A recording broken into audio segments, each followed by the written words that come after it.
My question is, what do you think about the term renouncing worldly pleasures? This term is used widely in Buddhism. What do you think? Me Swami, what do I think Uh, it's not What you want it's not how it's not what I think, but I remember something I read from Osho that says that it is not that we can renounce the worldly pleasure, but by understanding the nature of pleasure they drop on their own. But this is not what I experienced, is what I remember from what Osho said. mm,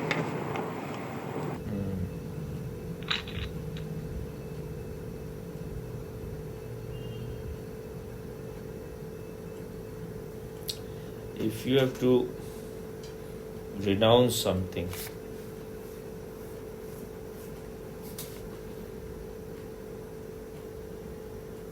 that means you are forcing it. It has not happened. You've not gone beyond it.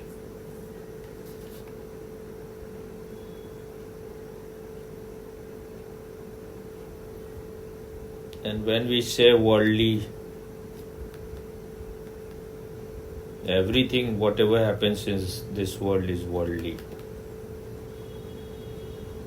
So when you say worldly, otherworldly, you are already creating schizophrenia. That will make you sick.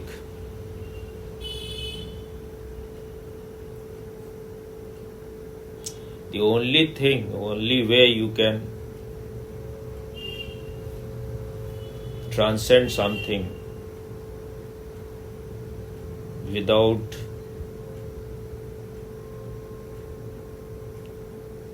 being violent, without repressing it, is by being more aware, more conscious. So then when you will go into pleasure,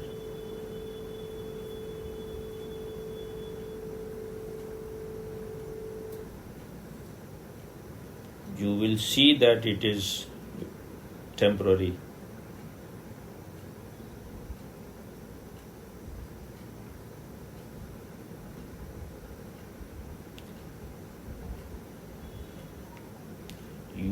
You experience pleasure just for few moments, then it is gone.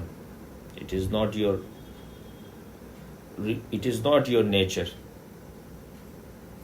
So anything that comes and goes, one should not stake everything for that.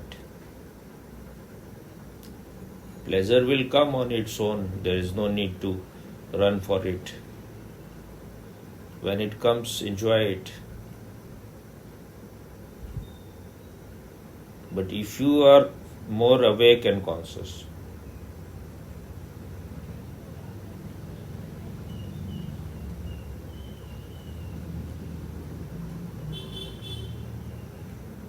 the more aware, more awake you will become,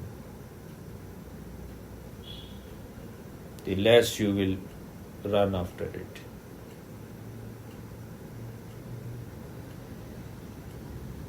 And if you indulge in pleasure too much, the pain is bound to come. The pain is the other side of pleasure. If you are too much engrossed in it, pain will come.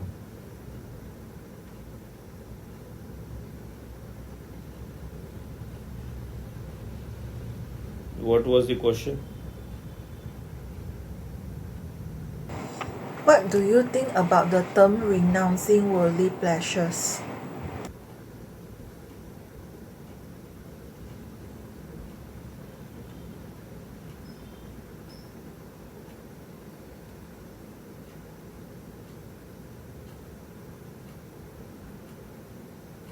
If you ask Osho, then he will say, enter into pleasure consciously.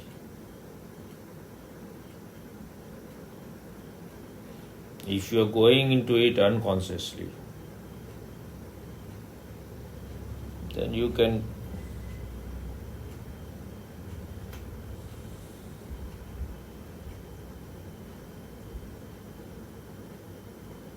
will never become wiser by going into it.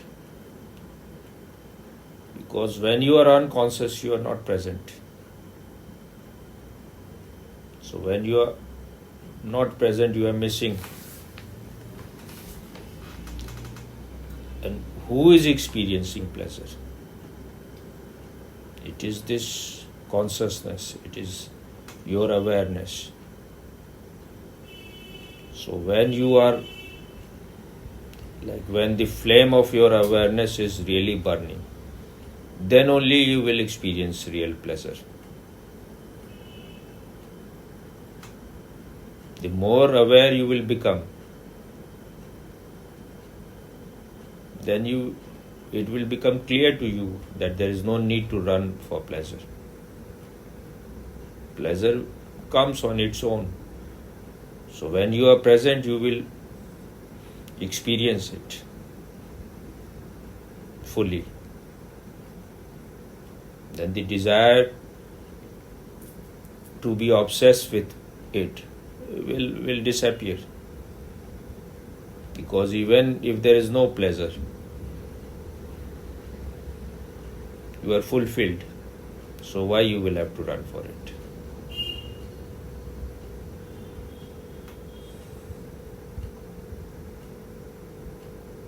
And when someone is saying renounce worldly pleasure,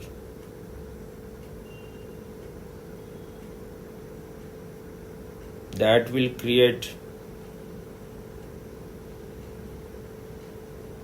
a divided man, that will create a sick man, unhealthy man. Because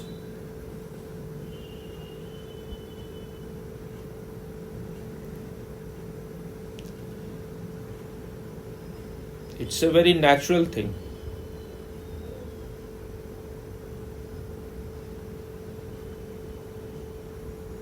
You get pleasure from your sense organs. You get pleasure from sex. You get pleasure from food. It's a very innocent, natural thing. So why one has to renounce it? One has to find something which is higher than that. Once you have found something higher, then naturally it will lose its power over you. Even when you are going into sex with awareness, with consciousness, you will see, you will know that whatever happens within you. The other person, your partner, is just triggering the process. What happens is, it happens inside you. And you can enjoy it totally only when you are more aware. If you are asleep, you cannot enjoy it. To be aware means to be awake. To be unaware, to be unconscious means that you are asleep. So how can you enjoy anything when you are asleep?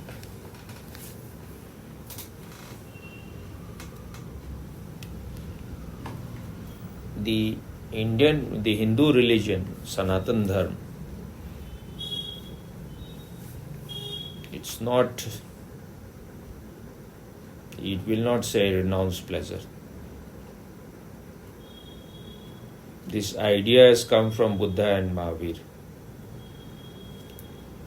But they are not seeing, if you observe their life, Buddha had indulged too much. So it was like the pendulum has gone to one extreme. So now he is fed up of that. He is totally bored with indulgence. So then he went to the other extreme. he started torturing his body. Then one day he realized that this is also not the way. He's just destroying his body, he's just destroying his sensitivity. And that will never lead him to enlightenment. He saw some musician going while he was sitting in his meditation. And perhaps they were singing the song,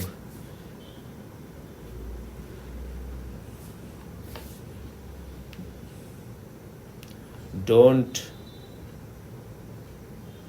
make the wire of the veena too tight and don't keep it too loose. If it is too tight, then it will break.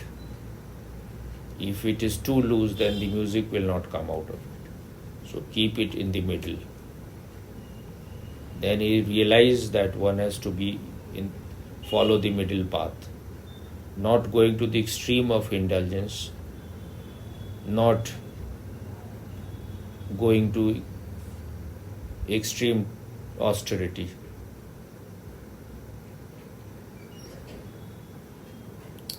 The whole art of meditation is to be a witness, to be a watcher. So once you are a watcher, then you know you are neither pain nor pleasure. Then you know that you are not that.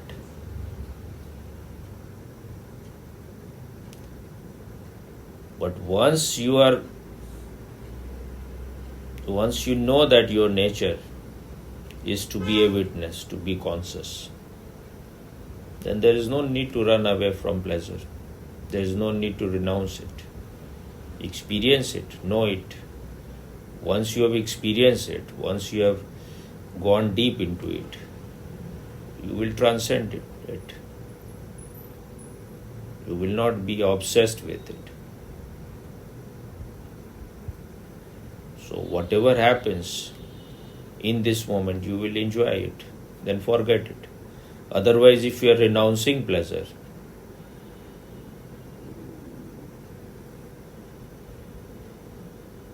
then it will haunt you always. You can never be free from it.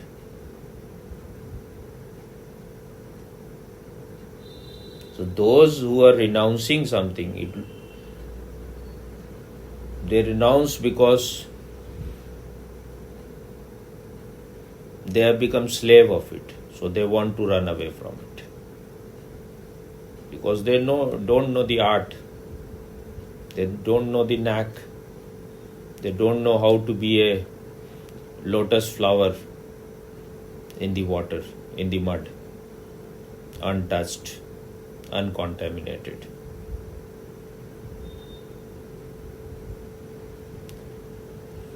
So running away, it looks like this is the way, but running away is not the way.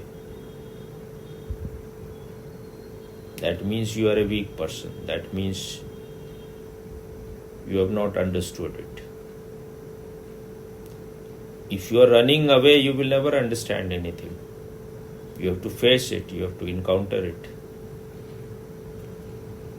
If you are going into pleasure unconsciously, now you have to go consciously.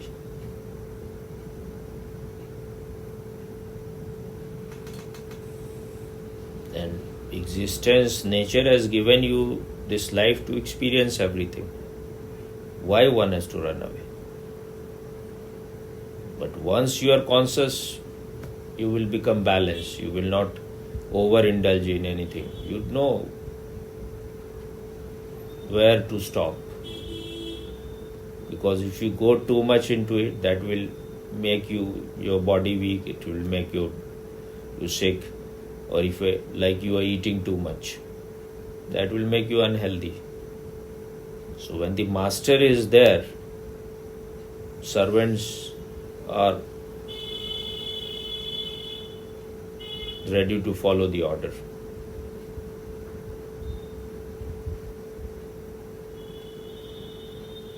They are not rebelling. When the master is absent, then they create a lot of noise. So the master is being more awake, being more conscious. So you don't have to renounce anything, you have to become more conscious.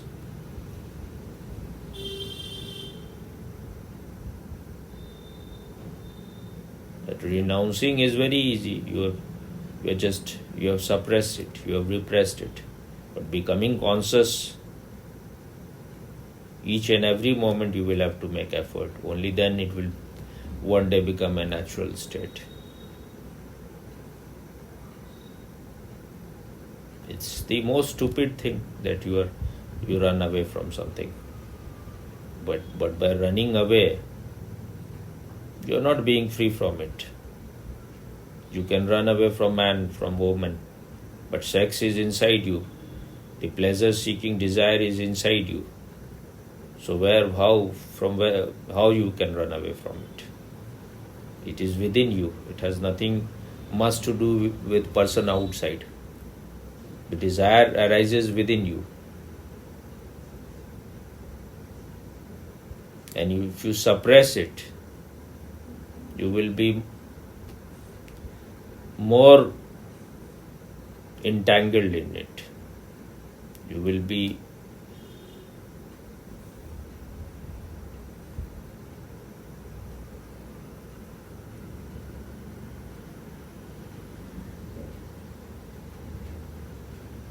in a greater trap.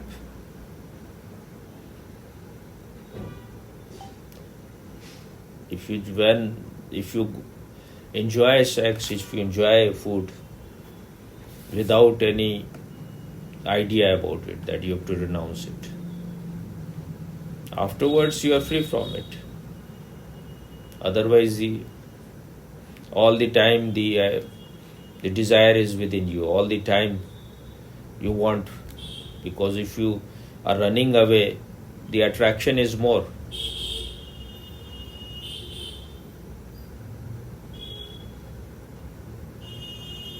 Once you have experienced it, you can forget it. But if you are running away, then you become a sick person. You become a divided person. You become schizophrenic. That thing is within you, but you are becoming a hypocrite. You are having a mask. You are showing to the world that there is no sex in you. You have no sexual desire. You don't want to have pleasure. But by just not going into it, it will not disappear from your mind.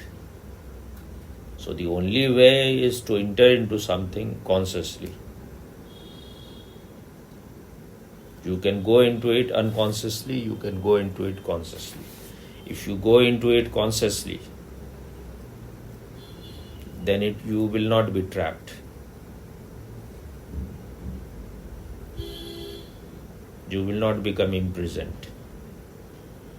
Because your consciousness is untouched.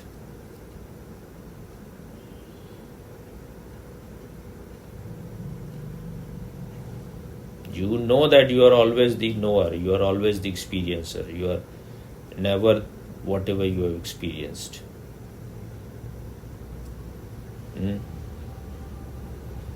Why you are so serious?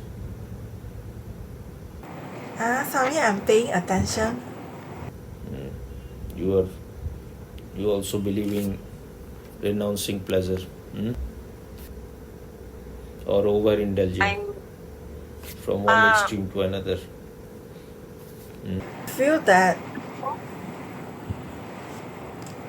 I feel for pleasures, take it at the middle path lah.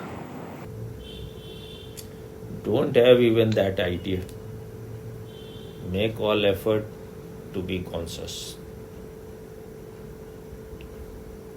Are you understanding anything what it means to be conscious or not after so many years, or it is beyond you still. I can say it intellectually, but it's not yet my experience.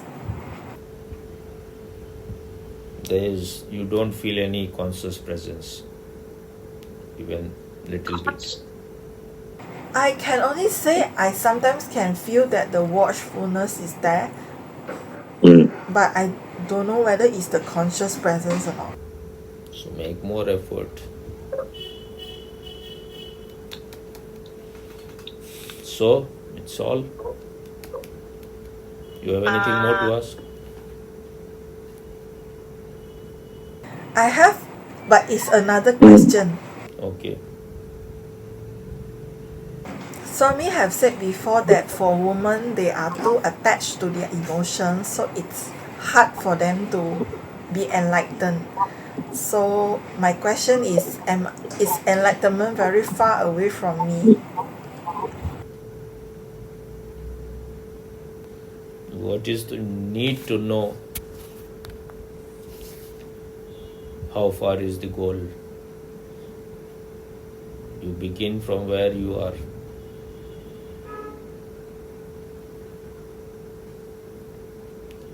Women are attached to emotions, but one who is attached can become detached also. If once being too much attached to emotions start giving you real pain, then you will try to find out the way out. And the only way you can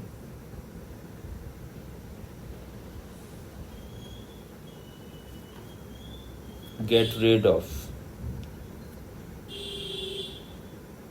being too attached to emotion is by being its witness.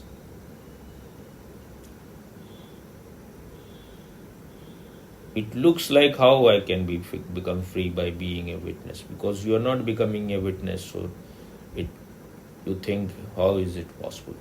But when you are watching something, you have created a gap. You are the one who is watching. You know the emotions are arising. They become strong and then they start disappearing. But the witnessing consciousness remains. Even if the emotion is gone, you still exist. You are not gone with the emotions. You remain. You may have experienced sometime in meditation, thoughts have disappeared. Your identification is body is not there. Emotions are not there. But you are there. Silent presence is there. Little bit glimpses must have happened to you also.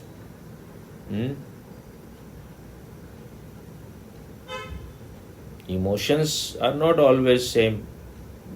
They are there sometimes, they are gone. But you are there, whether they are there or not. There may be too much thought sometime, but there are less thought, and sometimes thoughts are not there. You must have experience.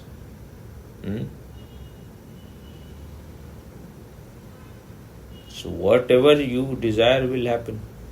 If you want to be too attached to emotion, you will remain too attached. If you want to get rid, you will have to make some effort, and you will get rid of it.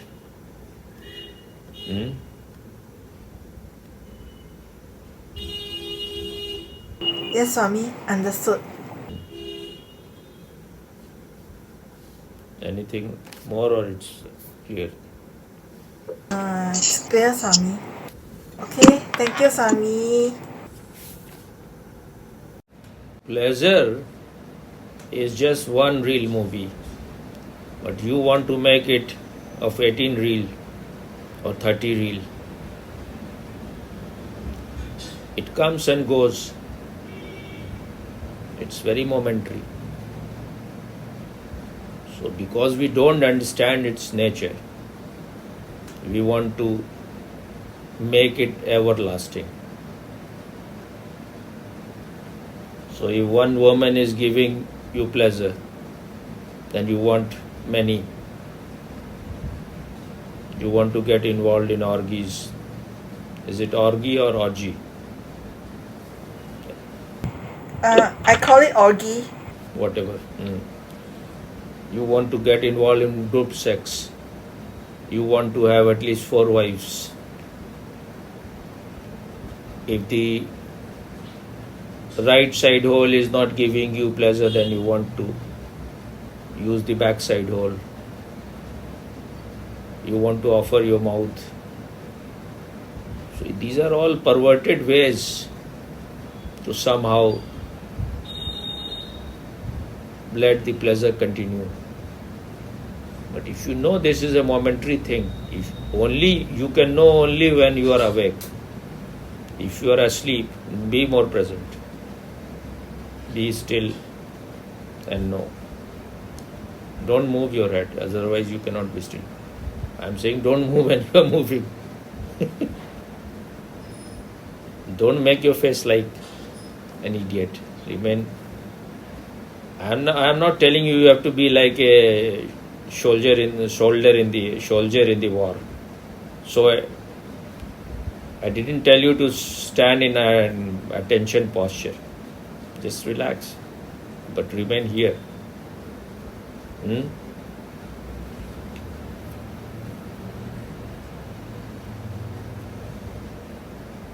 So don't allow your pleasure to become perverted. When something comes your way, enjoy it and forget it. Then you will learn how to remain detached. Smile, have a little smile. You are looking so. I didn't tell you to open your mouth.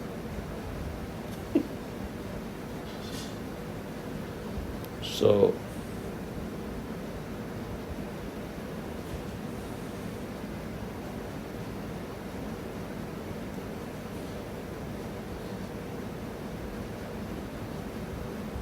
enjoy it as long as it lasts.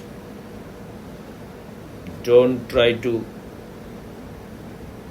make it last forever and ever. That is not its nature.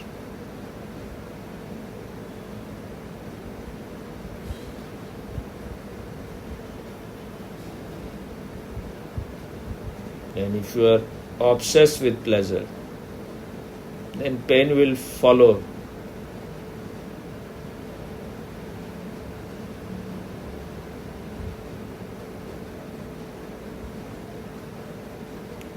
Anything which gives you pleasure,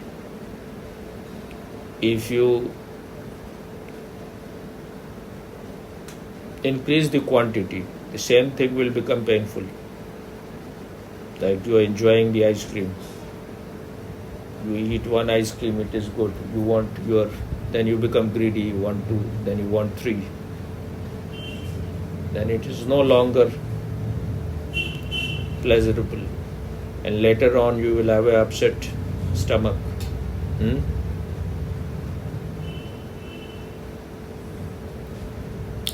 But only if you are awake, if you are present, you will know when to stop. Otherwise, because you feel that there is nothing inside you. Only you can get anything from outside.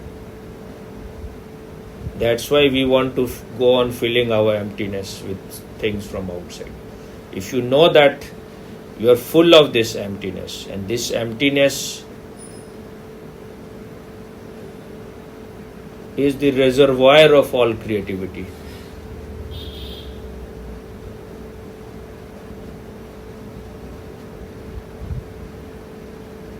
Why you look like someone has beaten you just freshly?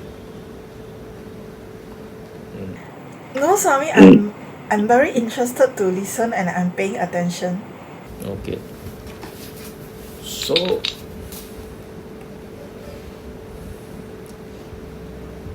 Once you have understood what is your nature, then most of your problem will disappear. Your nature is to remain empty. Shunyata, nothingness. So don't try to fill it with anything. Enjoy whatever comes your way and forget it. Because nothing can fill it. You can go on pouring ad infinitum, but still you will remain empty. And meditation is enjoying this emptiness. Meditation is entering into death while you are still alive consciously. And we are afraid of death because we are afraid of emptiness. If you are not afraid of emptiness, if you are not afraid of shunyata, nothingness, your fear of death will disappear. Because you think you have something, you will lose. Death will take away everything. But if you know that you are emptiness, you are nothingness, you are shunyata, then what death can take? Then death will become the greatest orgasm. That will be the experience of infinite emptiness. Because you are not fighting, you have relaxed yourself. Then you will know you are unbounded. You have no limitation. Limitation is created because you are bound by this body. You are limited by this body because you believe you are this body. Whatever you believe, you will become that.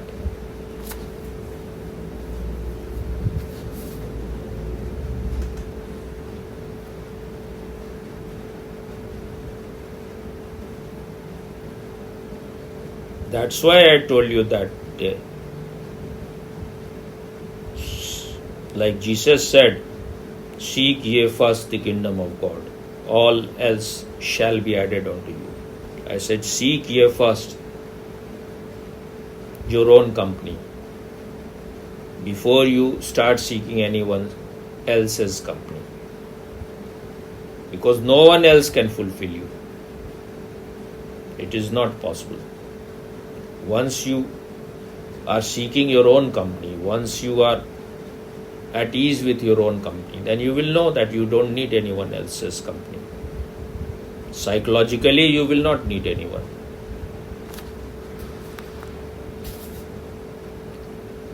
Right? Psychology is far more vaster than physiology, than physical realm. Once you know you are this witnessing consciousness, you are this pure consciousness,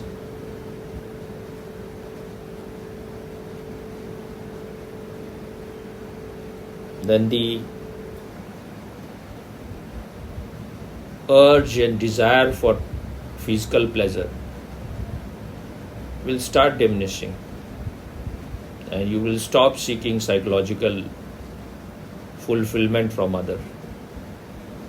You feel lonely because you are identified with your mind. The idea has been put inside your head that others can give you pleasure, others can give you happiness, others can fill your emptiness. No one can fill, because that is your very nature. And only when you are empty you can receive anything. If you are already filled, full, nothing new can come inside you. Only in an empty cup you can pour anything. When the cup is full, what you can pour? So you have to change your attitude. But when you think you are this body, you are so identified, then you are destroying your own possibilities.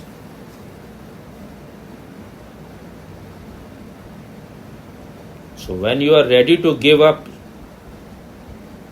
things which you give so much importance because of your unconsciousness, because of your ignorance, then only you are ready for something higher. But your whole effort should be to first gain that which is higher. Otherwise, you cannot give up the lower things.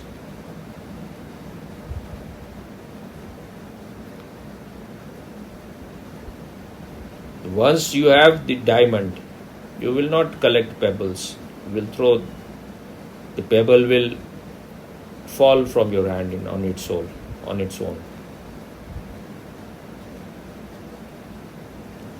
So because of Buddha and Mahavir, this idea of renunciation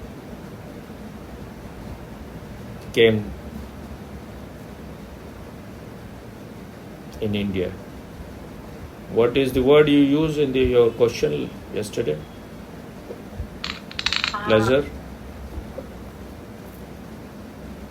Renouncing pleasure or something else? No. The word I used was renouncing worldly pleasures. When you use these kind of word, worldly pleasure, otherworldly pleasure, then you are creating possibility for your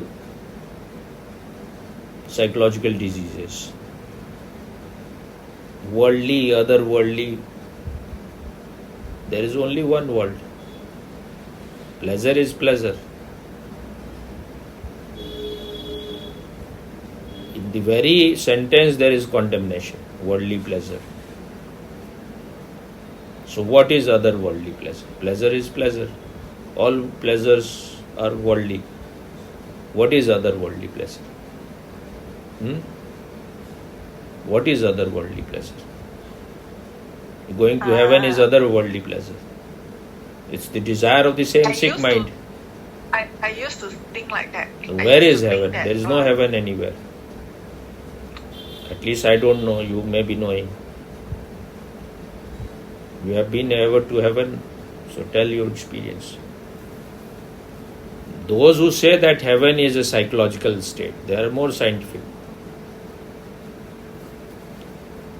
When no one knows about heaven, no one has come back from heaven and given all the details, then why believe in such thing? What more you mean by worldly pleasure and otherworldly pleasure? What is otherworldly pleasure? Other than heaven. Meditation is otherworldly pleasure. Spirituality is otherworldly pleasure. Yeah, correct. Pleasure is of the sense organs. You cannot, you get pleasure only through sense organs. And spirituality is transcending your sense organs. So spirituality, meditation is not pleasure, not pleasure seeking behavior. Not pleasure seeking act. You want to go beyond pleasure and pain. Because you know these things are bounded, these things creates fetters for you. They imprison you. So those who are not mature enough, they think spirituality is also some kind of higher pleasure. That's why only East religions born in India, they have word moksha, which is not there, liberation. All the Abrahamic religion, Christianity, Judaism, Islam, their highest thing is heaven, Jannat. But that is not what those who are seeking mumuksha, liberation, they are not seeking heaven. Because they know heaven is also a bondage.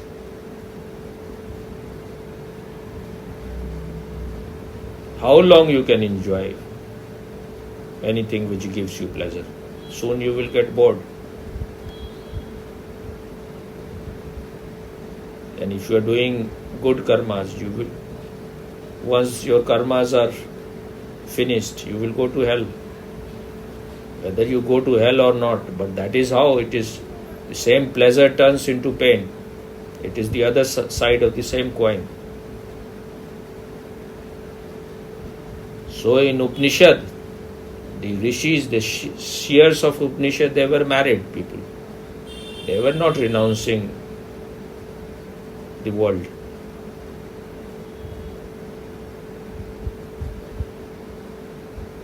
And even if you see Buddha's life, he has experienced everything. He renounced only once it was finished for him. First he passed that class, the examination, the test he passed, then he moved to other class. But he had experience. Without experiencing, you cannot go beyond. That's why in Upanishad they say, Ten tyaktena bhunjitha. Only those, it can be, Osho has given it two kind of meaning, both are meaningful.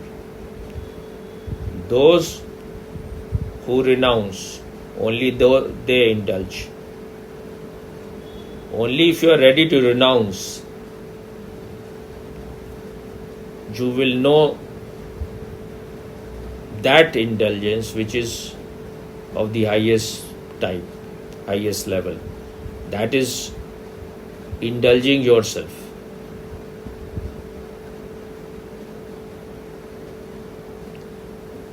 The word in India for that is Atmarati.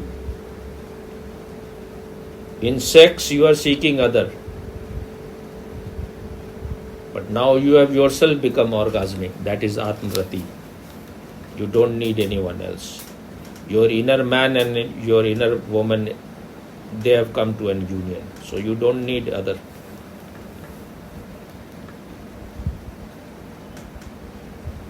And there is another meaning of the same sutra.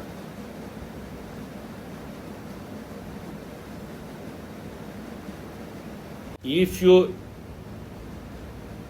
indulge totally, if you are drowned in pleasure, only then you will be able to renounce. If you are sitting outside of it, you can never renounce because you have not known it. Only experience liberates. Once you are experience any pleasure very consciously, you can go beyond it. If you are running away from it, if you are avoiding it, if you are escaping from it, you can never go beyond it.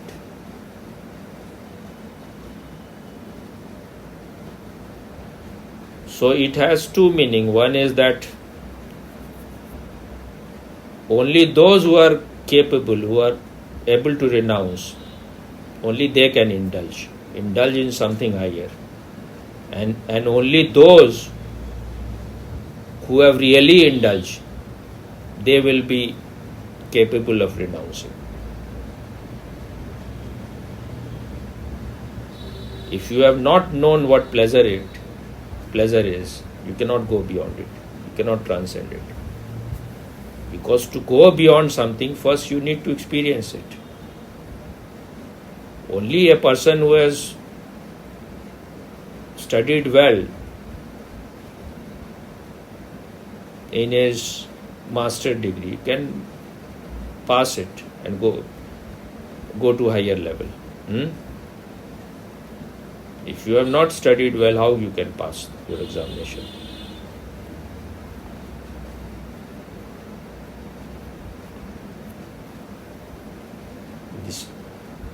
This is applicable here also.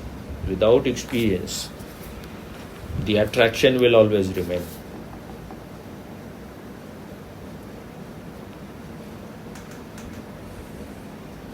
Just yesterday I was listening to Osho.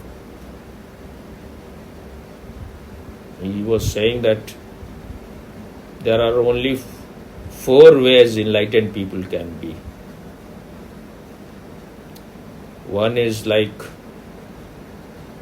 that which Janak and Krishna, they choose.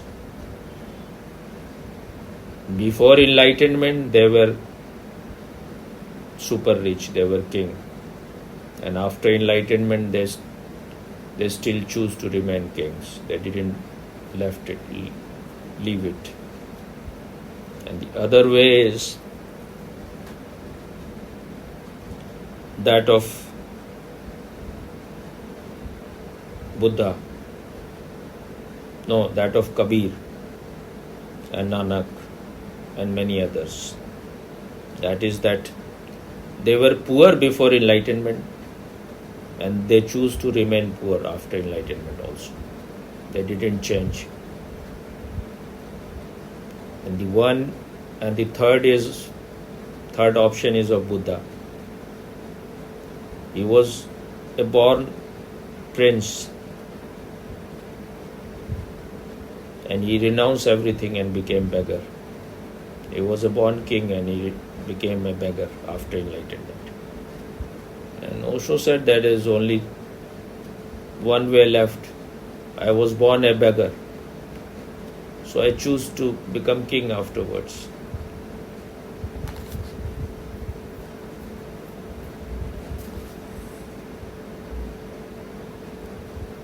That means he was saying I was born poor and I choose to become rich after enlightenment.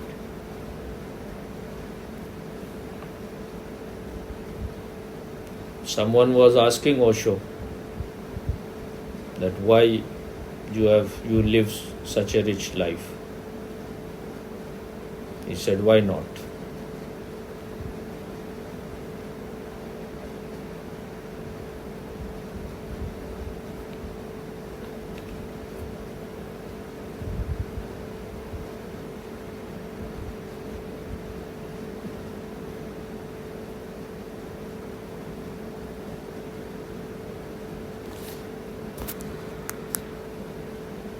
Was saying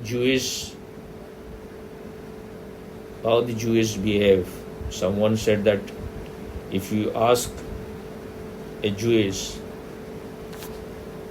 about anything, he will ask you a question. So why they are always asked?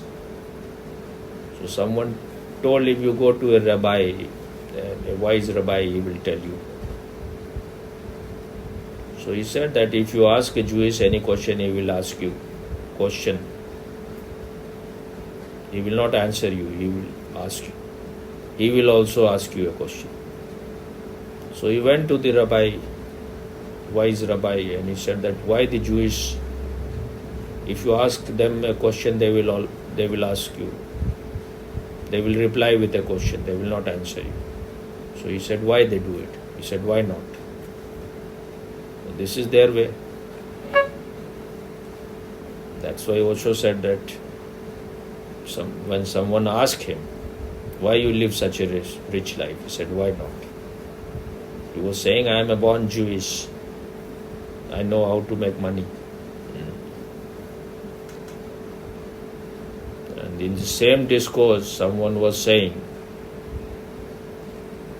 that when I was far from you, I felt that you are extraordinary, you are Superman. But when I came here and being with you for a long time, I feel you are ordinary. I am totally disillusioned. He also said that I am ordinary. You have created, you have interpreted it. That was your interpretation, that I am Superman, superhuman. I am just ordinary. And I know either everyone is extraordinary or everyone is ordinary. The only difference is I am enjoying my ordinariness. I am not trying to be extraordinary. You are trying to be extraordinary. That's why you are missing life. Otherwise you can celebrate. There is nothing to become. There is no need to become anything, because becoming is a disease, it's a sickness.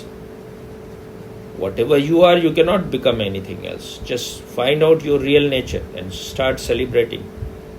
Then only you can declare, I celebrate myself. like Walt Whitman. But you want to become something, only then you will celebrate. So you will never be able to celebrate.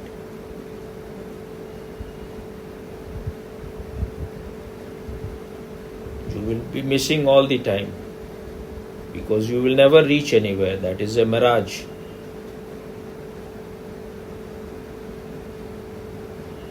You will just think now you are reaching, but you will never reach. So the only way is to start celebrating now. But if you want to become something, you want to become head of the department of your subject, then you will never celebrate. Your face will be just like what it is now.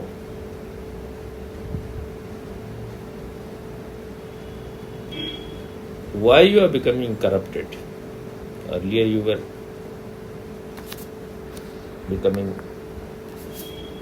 you are too much ambitious now, or what? You are not satisfied with what you are. You want to become something, huh? You want to reach somewhere.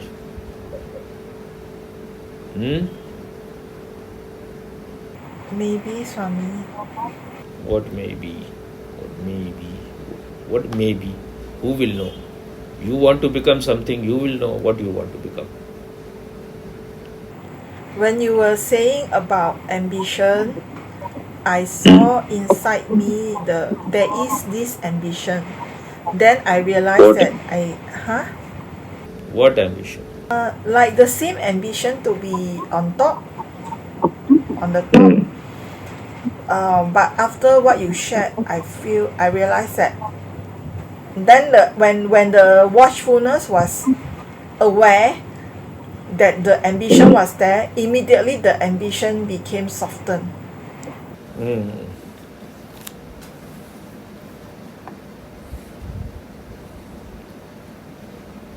There are 4 types of people that also Osho was saying. Those who are of scientific mind,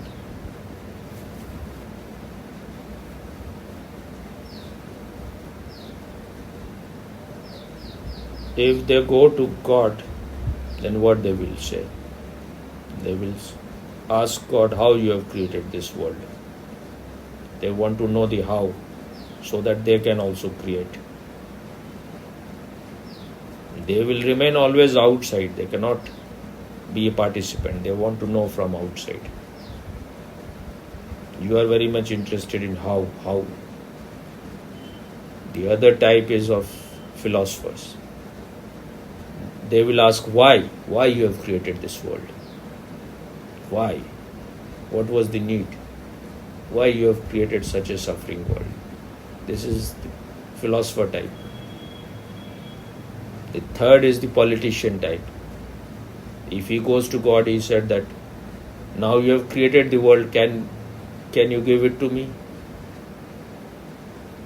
He want to possess everything. He want to claim everything. These are the destructive, violent people. And the fourth is the religious type. He said, if he goes to the God, then he will say,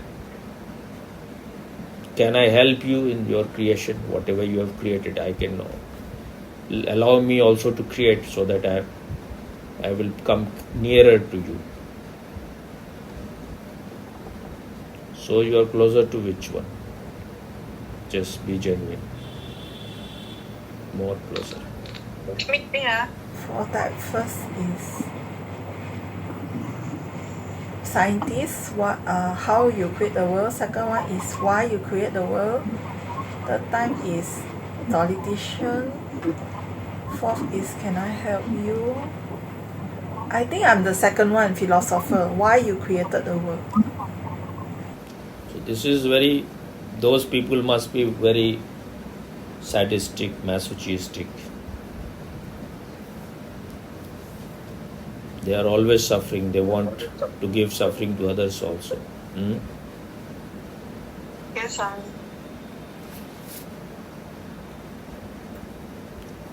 I was hearing another story which 4 trees one of the tree wanted to be, if the tree is cut, it want to be a cradle for the small child. So it was cut and then it was made into stable. So the tree revolted. It said that I wanted to be cradle, why you have made me into stable? Then Jesus was born and he was in that stable. So the tree said, wow, what I wanted, I'm getting more than that. I never expected that Jesus will be here. Then the second tree, it desired that if it is cut, then it want to be a ship, so that it can bring treasure and precious stones from sea and islands. So when it was cut, then they said that make it into a boat. It also revolted. It said that why boat? I wanted to be the ship so that I can carry precious stone and all those things, and I can bring wealth. But it was made into a boat which belonged to Peter or something, and the Jesus used that boat to move and to give his preaching. So then it also felt that I am so lucky.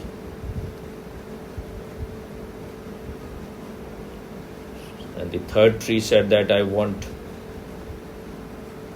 to become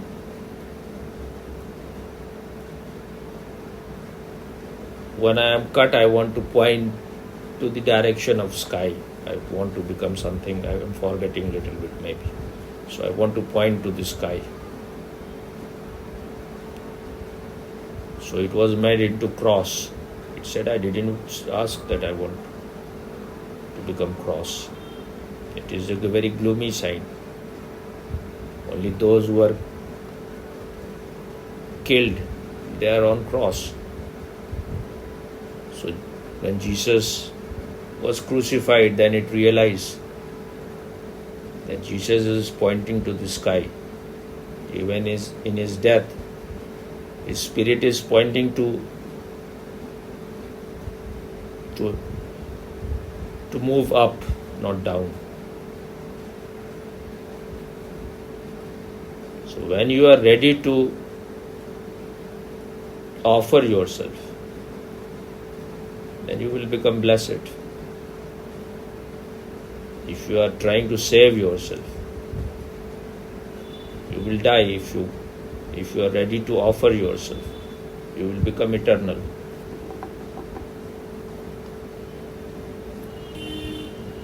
Okay? Okay, Swami. Wow, you are so tired. I really don't know why I'm tired, but I am a little bit tired. I don't know why. All the time you are tired, little bit. Now you work, don't rest. Work till you are really exhausted. Then you will enjoy the rest. Yes, Swami. So how was it? Very beautiful discourse. And I love the stories. You can add this from your video because I have finished recording. Okay. Though I have told this story little bit in my own ways because I don't remember things exactly.